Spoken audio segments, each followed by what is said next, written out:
Hello and welcome to Channels Book Club. My name is Olakunle Kasumu and it's great to be on the show where we discuss all things books. Well, the book on your screen is our focus for today, and check out that title, The Dynamic Intersections of Economics, Foreign Relations, Jurisprudence, and National Development by Femi Ojumu. Mouthful it is, yes, mouthful, but then it is indicative of how loaded this book is. It cuts across foreign relations topics, economics topics, legal topics. As the writer indicates, it is a socio-legal essays compilation. I mean, it's a compilation of socio-legal essays written by Femi Ojumu over the years, and it's really mind-blowing. As mouthful, again, as the title is very relevant, very pragmatic, very useful, especially for decision makers, policy makers, leaders, and you and I. Let's get to meet with our author for this week and then enjoy the conversation we had with him. Femi Ojumu is a lawyer, writer, essayist, and author. Ojumu is an alumnus of the University of Ife, now Obafemi Awolowo University, the Nigerian Law School, the London School of Economics and Political Science, and Kingston University. He is the founder and principal partner at Balliol Myers LP. Ojumu has acted as an advisor to multinational organizations, international energy companies, FTSE and NSE listed corporations, governments of developed and developing economies, and high net worth individuals. He joins Channels Book Club to discuss his collection of social-legal essays titled The Dynamic Intersection of Economics, Foreign Relations, Jurisprudence, and National Development.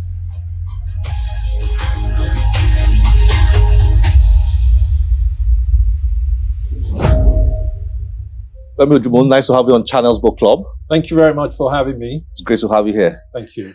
The dynamic intersections of economics, foreign relations, jurisprudence, and national development. Mouthful. And a worthy title for such an intellectual work. Thank you so much. Well done. Thank you. This is a compilation of essays. Yes. Which you've written over a number of years. About a period of 15 months, thereabouts. Wow. Yeah. Can you just take the viewers through this? Okay. Because it's quite a work you've done here. Thank you very much. Well, the book is a compendium, if you like, of essays on economics, foreign relations, jurisprudence, national development, governance, leadership, and technology. So there are 5 sections in the book, and it comprises 66 chapters. There's an interrelationship there between all the chapters, because if we're talking about economics, it's underpinned by the rule of law, hence the jurisprudence. What happens in the international domain also impacts the domestic domain. And of course, in an age of evolving and transformative technology, artificial intelligence, what are we doing about that? What are nations doing about that? How are they adapting to that? And of course, all of this is underpinned by effective, visionary leadership.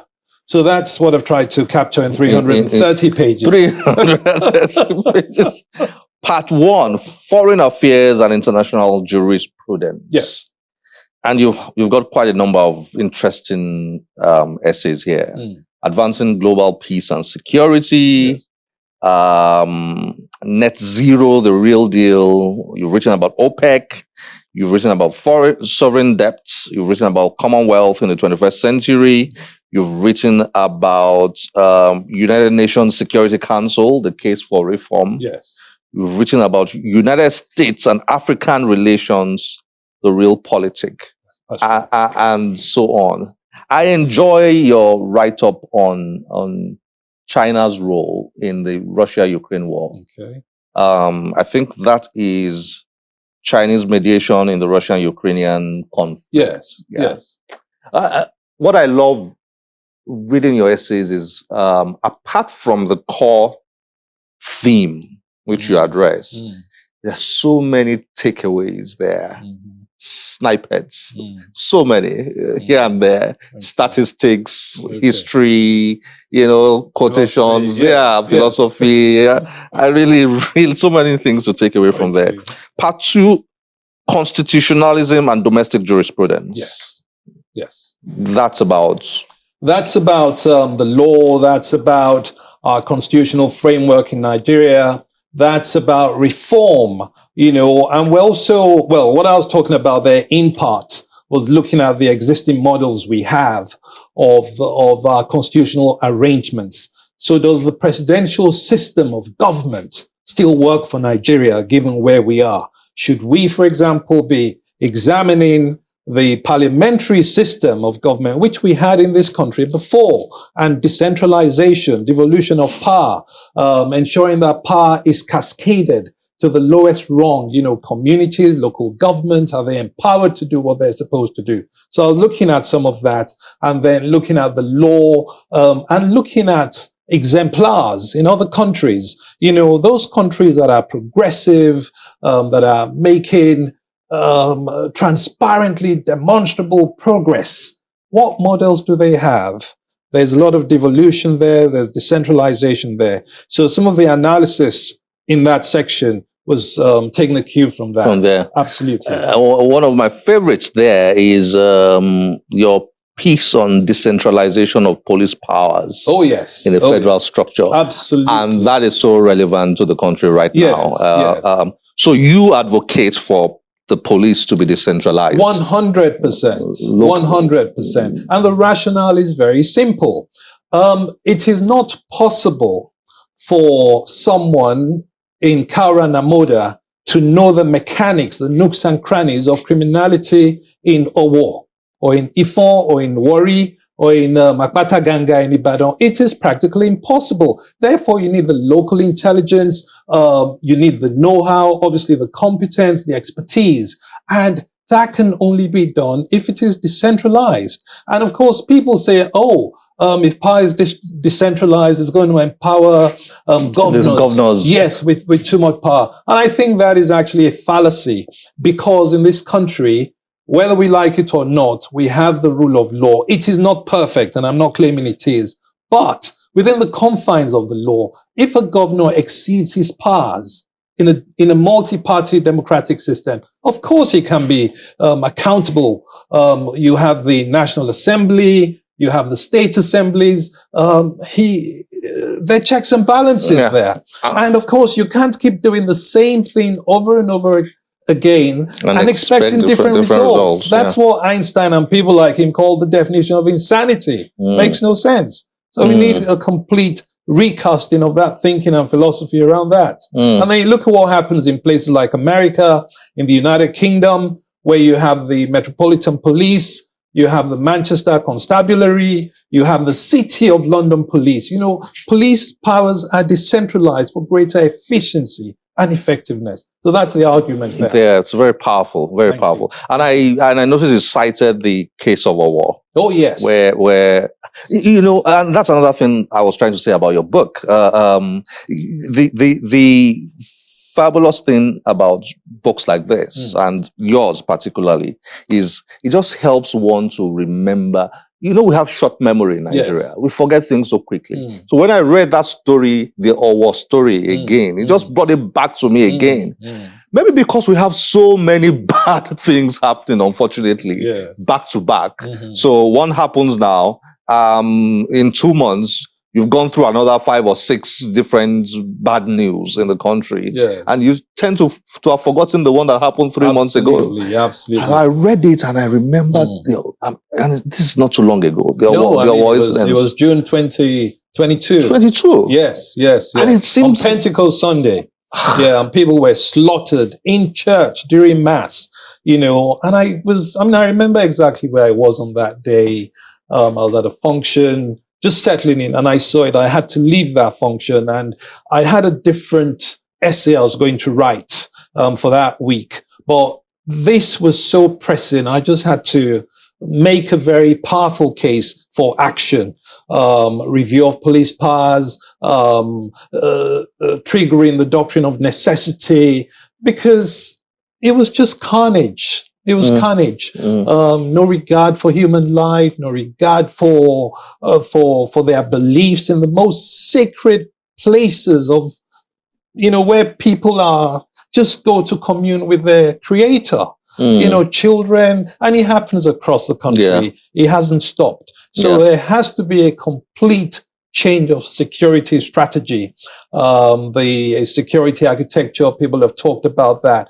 And of course, there is the need for better, sharper coordination with local security forces and international security forces, which again raises the issue, I digress a bit, with ECOWAS, countries like Niger, Burkina Faso, Mali. No one country can fight this on its own. So it's a critical issue we face in Nigeria, and the response has to be overwhelming. It's got to be smart, very strategic, and there's got to be a real political will.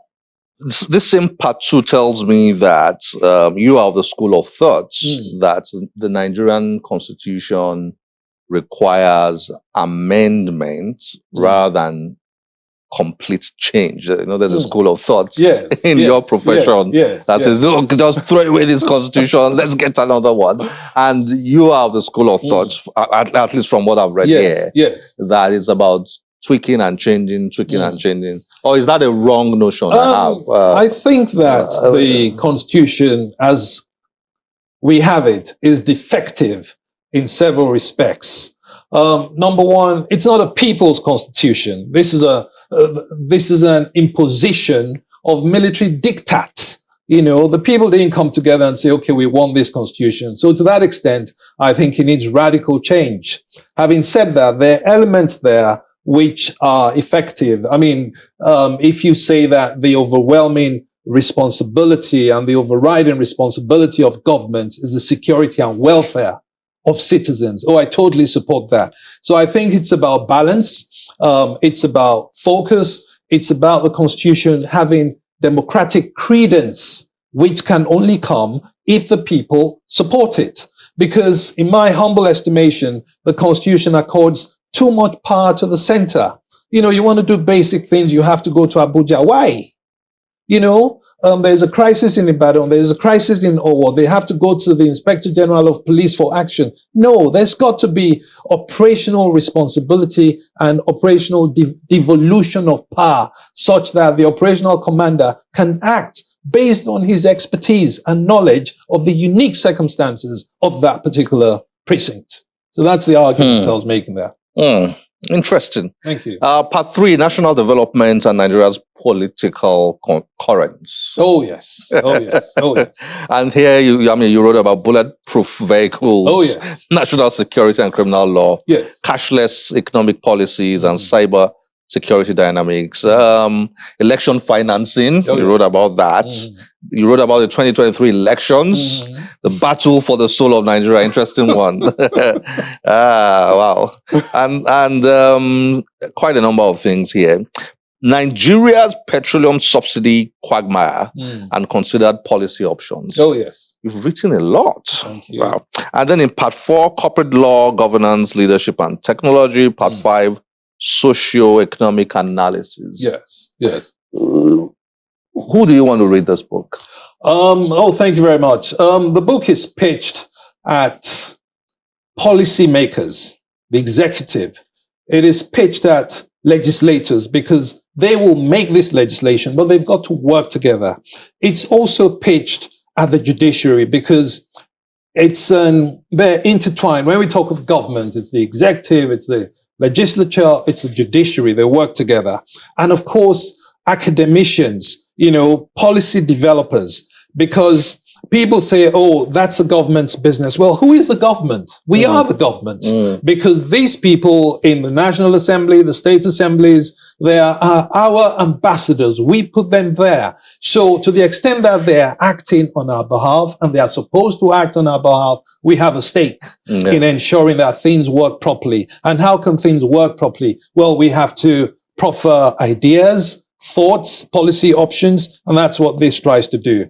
So, and the international community, of course, because I talk a lot about that. What happens at the UN Security Council, impacts all of us. We see what's going on in the Middle East with the Red Sea crisis right now. What are we doing to influence that? And people will say, well, it is not my business. Well, it is our business in the sense that that crisis has triggered global inflation. Look at the cost of living in Nigeria, in Ghana, in Mali, and places like that. So we have a stake in trying to right these wrongs and inform the thinking of world leaders and national leaders in that regard.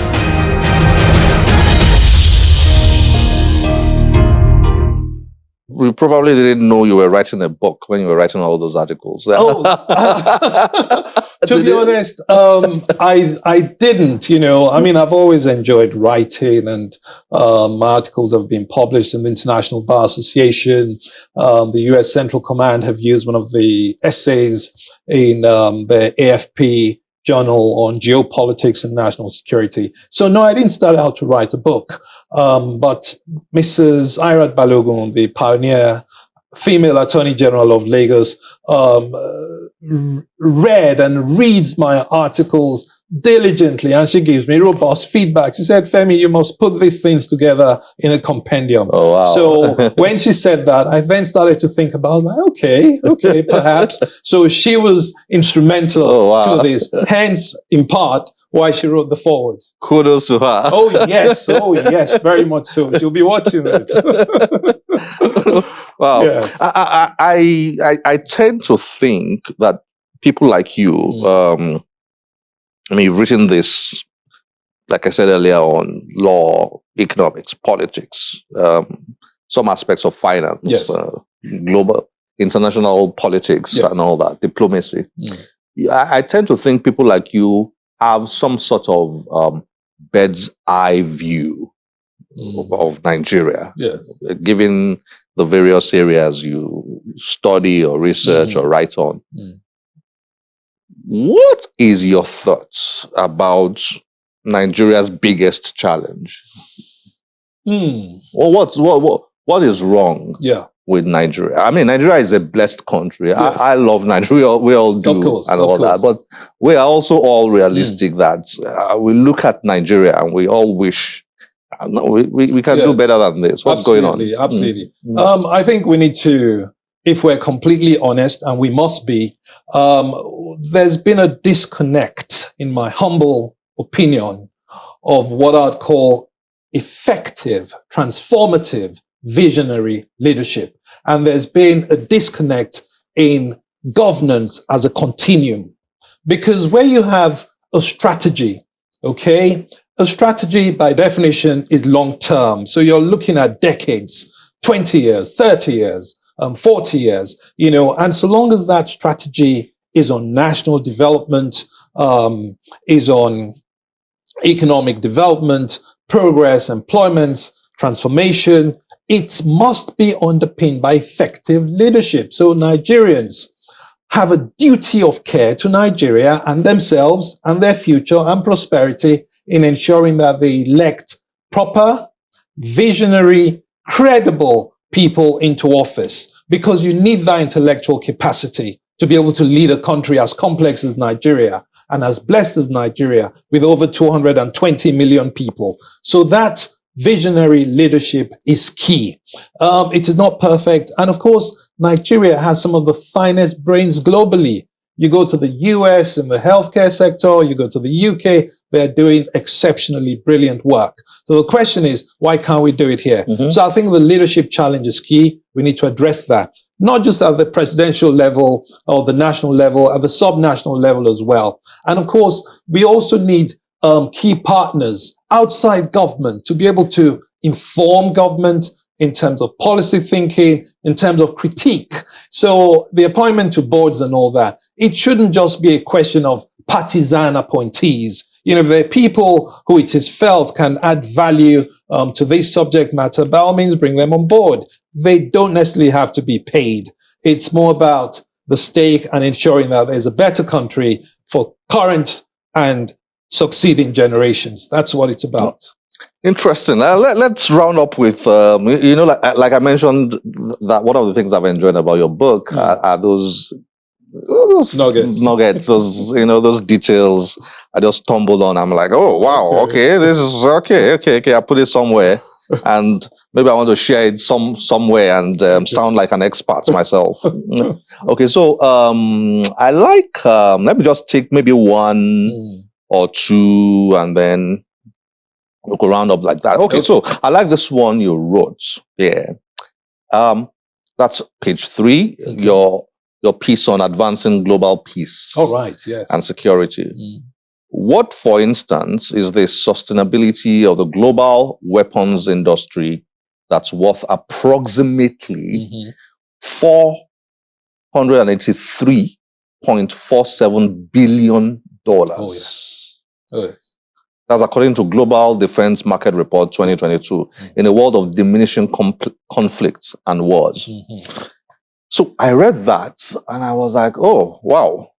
If the global weapons industry is $483.47 billion, that's right. And some people are not going to be happy if there are no wars. Exactly. Exactly.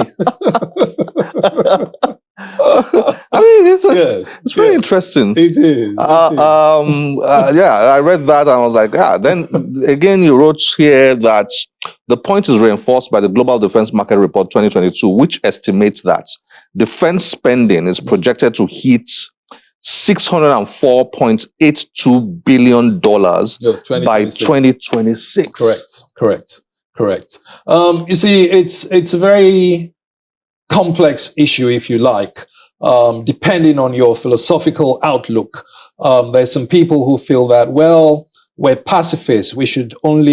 Let's work for peace. And of course, every rational person wants to work for peace. Absolutely. Having said that, we need to be crystal clear in our thinking, in our analysis and policy suggestions here, because that heralds the issue of just wars. We have bad actors out there. We have just wars. Just. Yes. So there are wars that are just. Absolutely.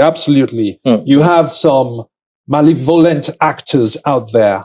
You have some evil terrorists out there, and pacifism is not going to work. So they must be confronted head on and defeated. So to that extent, there will be, in my estimation, an even higher spending in defense going forward, because we don't need to look too far. We see what's going on in Israel, Palestine. We see what's going on in the Red Sea. We see what's going on in Congo, in Africa. You look at what's going on in Russia, Ukraine. Even in Nigeria.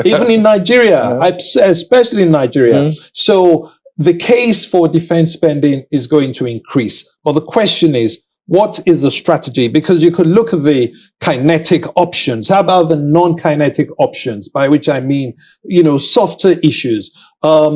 You're not going to confront terrorism merely by more weapons. Of course, you need to do that. But employment, training, skills development, skills acquisition, that needs to go hand in hand with the head-on challenge and prosecution of the concept of just wars. Yes, as in legitimate wars. It's an interesting debate, but there's no shying away from it. Absolutely. Thank you very much for joining us on Channels Book Club and introducing your book to us. Thank you. It's been a good time. Oh, great. Thank you very much. We hope to have you back here. Oh, thank you. I look forward to that. Thank you.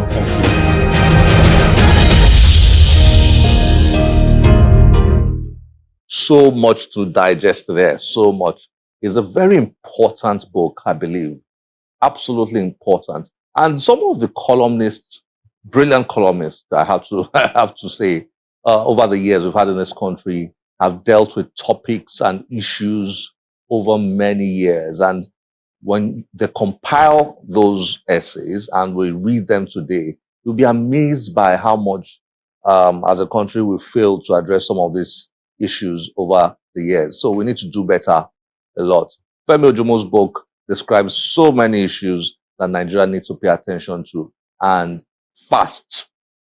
Well, this is where we have to end the show today. As always, we'll be delighted to get your feedback through any of our social media platforms displayed on your screen. My name is Olakunle Kasumu. Remember, one great book can change your life. Bye-bye.